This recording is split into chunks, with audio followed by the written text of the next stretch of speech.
Book के लिए tyre 1 क्योंकि फुल्ली नॉन टेक होता है, टायर 2 फुल्ली टेक्निकल होता है, तो आपको पहले टायर 1 पे फोकस करना है, क्योंकि टायर 1 आपका क्वालिफाई कीजिएगा तो ही आप टायर 2 में बैठिएगा। ठीक है, टायर 1 आपको क्वालिफाई करना ही है, और उसको मेरिट से कोई लेना देना नहीं, बस क्वालिफाई कर जाना, पास कर जाना है। 96 कटर गया तो वो 96 आ गया तो बस पास हो गया, उससे कोई मतलब नहीं है, मेरिट का कुछ भी मतलब नहीं है, आपको खाली वो बॉर्डर पार कर जाना है। तो उसके लिए आपका इंग्लिश है, मैथ है, रीजनिंग है, जीके जीएस है, करंट अफेयर है, जनरल साइंस भी है, साइंस भी है उस पर है।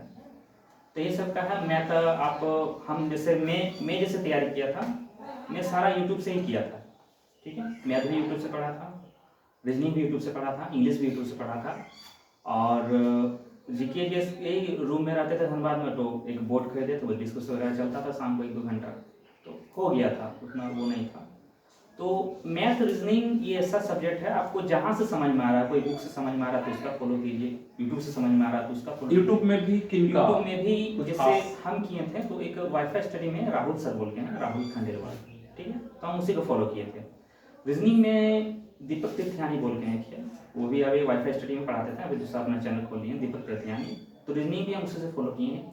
इंग्लिश के लिए एक बढ़िया टीचर है रानी मैम, रानी सिंह, इंग्लिश पढ़ाती है वो। इंग्लिश का भी उसको जो शॉर्ट वीडियो रहता है वो बहुत फ़ायदा देता है, 5 मिनट 10 मिनट का वीडियो रहेगा, लेकिन वो बहुत मतलब अच्छा रहता है। तो इंग्लिश भी उसी से हुआ था।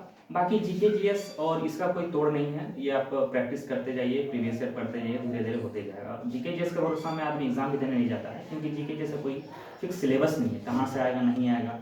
आपको एग्जाम देने जाना है मैथ, रीजनिंग, इंग्लिश और general science. General science 10th level का ही, कोई लाइट वगैरह रहता है और ये सब रहेगा, 10th लेवल का रहेगा। क्वेश्चन ज़्यादा टफ नहीं रहता है, टायर 1 में ठीक रहता है, मतलब एक आदमी जो तैयारी करता है 2-3 साल से, थोड़ा नॉन टेक ठीक भी है तो वो निकाल लेगा।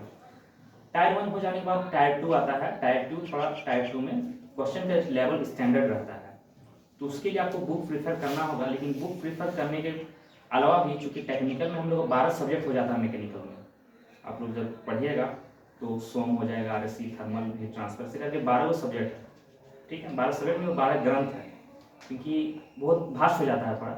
हम ये डरा नहीं रहे आप लोगों को, लेकिन पढ़िएगा तो हो जाएगा, कोई दिक्कत नहीं है। तो हमने बीच में कोचिंग भी किया था एक धनबाद में, 6 महीना, तो उसके बाद फिर ऑनलाइन क्लासेस भी ली, तो ऑनलाइन क्लासेस से बहुत बेनिफिट हुआ। ठीक है, एक राहुल खोटियाल है, मेक इट ईजी बोल के, MIE, यूट्यूब में सर्च कीजिएगा राहुल खोटियाल। कोर्स लेना है तो आप उससे भी ले सकते हैं। ठीक है, कंटिन्यू उसका कंटेंट भी बढ़िया रहता है, प्रैक्टिस भी कराते हैं, ठीक, टेस्ट सीरीज भी आता है, बहुत अच्छा था। उसके बाद सबसे बड़ा चीज़ कि आपका कोई भी सब्जेक्ट पढ़ जाता है तो आप लोग शॉर्ट नोट्स बनाइए। शॉर्ट नोट्स जो है बहुत फायदेमंद होता है। जैसे आप सोम पढ़ लिए तो उसको शॉर्ट नोट्स बनाइए, घर में आके A4 साइज पेपर लीजिए, शॉर्ट नोट्स लिखिए, 2 से 3 पेपर में जैसे पूरा आपका सब्जेक्ट आ जाए। वो आपको क्या बेनिफिट होगा, जब 12 सब्जेक्ट का शॉर्ट नोट्स बन जाएगा तो आप कल एग्जाम देने जाइए कहीं तो कॉपी किताब तो ना लेके जाना नहीं है, उसको फोल्ड करके बैग में डाल दिया, आप ट्रेन में है तो ट्रेनों में निकाल से देख सकते हैं, एग्जाम सेंटर के बाहर है तो वो भी ऊपर देख सकते हैं, तो उसको बेनिफिट बहुत होगा और याद भी रहेगा सारा, भूलिएगा नहीं। उसके बाद आपका फिर आ जाता है कि आपको ऑब्जेक्टिव भी लगाना होगा, क्योंकि ऑब्जेक्टिव पेपर रहता है। तो ऑब्जेक्टिव के लिए आप RK जैन बुक आता है वो प्रेफर कर सकते हैं।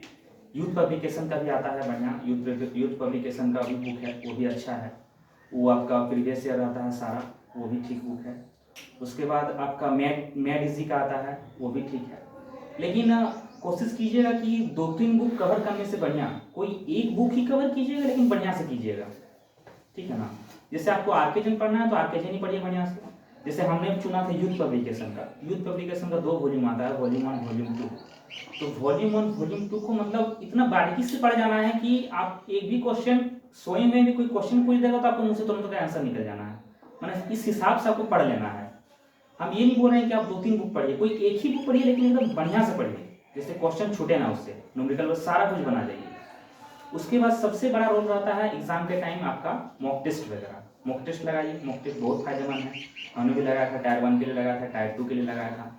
मॉक टेस्ट लगाइए, किसमें क्या वीक है, मॉक टेस्ट आपको पता चल जाएगा कि मेरा ये सब्जेक्ट वीक है, ये स्ट्रॉन्ग है, इसका ये पढ़ना होगा, ये पढ़ना होगा, उस हिसाब से यूट्यूब से अपना कंटेंट बनाइए, फिर लेवल पढ़ते जाइए। लेकिन आपका यूथ पब्लिकेशन का बुक वो थोड़ा सा एडवांस हो जाता है, उससे पहले आप कोई एक बेसिक लेवल का बुक जैसे RS खुमी वगैरह हो गया, RS खुमी आपको पढ़ना होगा, तो RS खुमी पढ़िए। हम नहीं पढ़े थे, मेरा बात नहीं है, हम RS खुमी में नहीं पढ़े थे, हम RK जैन पढ़े थे, यूथ पढ़े, मैड इजी पढ़े थे। तो उसके बाद आप यूथ में जंप कीजिए, पढ़िए आराम से, फिर हो जाएगा। टफ नहीं है कुछ, लेकिन वही शॉर्ट नोट्स आपको बनाना है, सारा सब्जेक्ट का आपको नॉलेज होना चाहिए। ये नहीं कि हो गया तो सीधे, बहुत सारा सीनियर लोग भी करते हैं, हम लोग बेस्ट लड़का लोग भी करते थे कि हो गया तो बुक खोल के रटने लगे तो वैसा हो जाएगा। नहीं, वैसा नहीं होगा, वैसा आगे होता था, अभी नहीं होता है। आगे जब ऑफलाइन एग्जाम होता था शेड्यूल में तो सारा क्वेश्चन बुक से ही आता था, आप आर्ट्स खुद में पढ़ के चल जाइए, रट जाइए, पूरा आपका रिजल्ट हो जाएगा। लेकिन अभी पैटर्न चेंज हो गया, अभी ऑनलाइन एग्जाम हो रहा है, क्वेश्चन एक भी आपका बुक से नहीं आएगा, इधर उधर से आएगा। आपको थोड़ा दिमाग स्ट्रॉन्ग रखना होगा, थोड़ा दिमाग साफ रखना होगा, सारा चीज़ आपका पढ़ा रहेगा तो क्वेश्चन पकड़ा जाए, क्योंकि ऑप्शन में भी आजकल डिजाइनिंग होने लगा है, ठीक है ना। ऑप्शन जो है बहुत डिजाइनिंग पैटर्न चेंज हो गया, स्टेटमेंट कंक्लूजन टाइप का ऑप्शन देता रहा है आपको। जब चारों ऑप्शन का नॉलेज आपका नहीं रहेगा, पूरा सब्जेक्ट का नॉलेज आपका नहीं रहेगा तो आप एक भी क्वेश्चन नहीं बना पाइएगा बुक के भरोसे जी। हाँ, लेकिन बुक माने से आपका सेल्फ कॉन्फिडेंस आएगा, क्वेश्चन समझ में आएगा, ठीक है। क्वेश्चन हम ये नहीं बोले कि बुक से क्वेश्चन नहीं आता, बुक से भी क्वेश्चन आता है, डीआरडी में भी आया था, बहुत सारा क्वेश्चन बुक से आया था, बहुत सारा नहीं भी आया था। तो आपको जो सब्जेक्ट का नॉलेज रहेगा बारीकी से तो क्वेश्चन आपका एक भी छूटेगा नहीं, ठीक है ना, छूटेगा भी नहीं।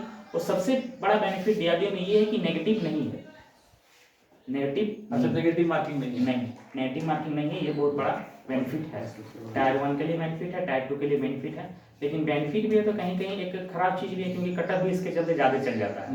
नेगेटिव भी नहीं है, मान लीजिए कोई लड़का 10 को मारा और लग गया 7 को, तो 7 नंबर तो आ ही गया ना, तो इसीलिए थोड़ा कटअप भी चल जाता है ज़्यादा, नेगेटिव नहीं रहता तो कटअप ज़्यादा चल जाता है, नेगेटिव डीआरडीओ में नहीं। यही है टाइप 2 का, ठीक है।